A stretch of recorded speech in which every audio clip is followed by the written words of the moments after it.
Well, meanwhile, President Trump is ending Obama's signature environmental policy that limits carbon emissions from power plants that burn coal. Speaking to an audience in Kentucky yesterday, EPA Administrator Scott Pruitt said that the regulation violated federal law and declared that the war on coal is over. The past administration was unapologetic. They were using every bit of power, every bit of authority to use the EPA to pick winners and losers in how we generate electricity in this country. And that's wrong. The last administration just simply made it up. When you think about the Clean Power Plan, it was not about regulating to make things regular. It was truly about regulating to pick winners and losers.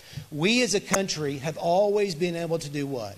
Grow our economy, grow jobs, and be good environmental stewards. We can do both.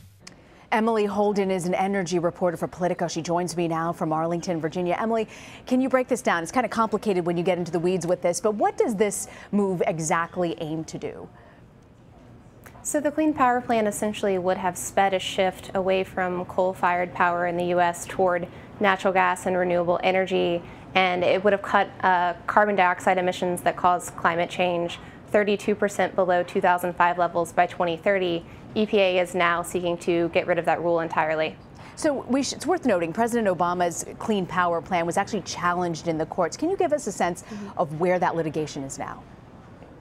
Right, so the Supreme Court had actually stayed implementation of this rule while the courts sorted out challenges from more than half of states and many businesses. And the U.S. Court of Appeals for the D.C. Circuit was reviewing those challenges, seemed to be close to a decision, but Scott Pruitt's EPA asked them for more time and said, we are reconsidering what to do with this rule. They seem to have received that time, and they are issuing this proposal to withdraw the rule. They also are looking at a potential replacement, but haven't said whether that's something that they will do. And so the courts still could come back and review this.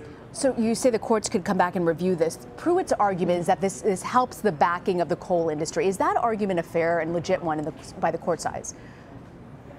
It will probably allow some coal plants to stay online a bit longer, but the truth is that natural gas and renewable energy are cheaper in most parts of the country than coal, and so a lot of utilities are making the decision to close plants anyway for economic reasons. That has been happening, and that will continue to happen.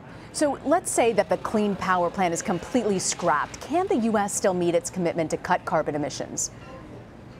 So the U.S., even under the Obama administration, had not sketched out exactly how it would reach those commitments that it made in the International Paris Agreement.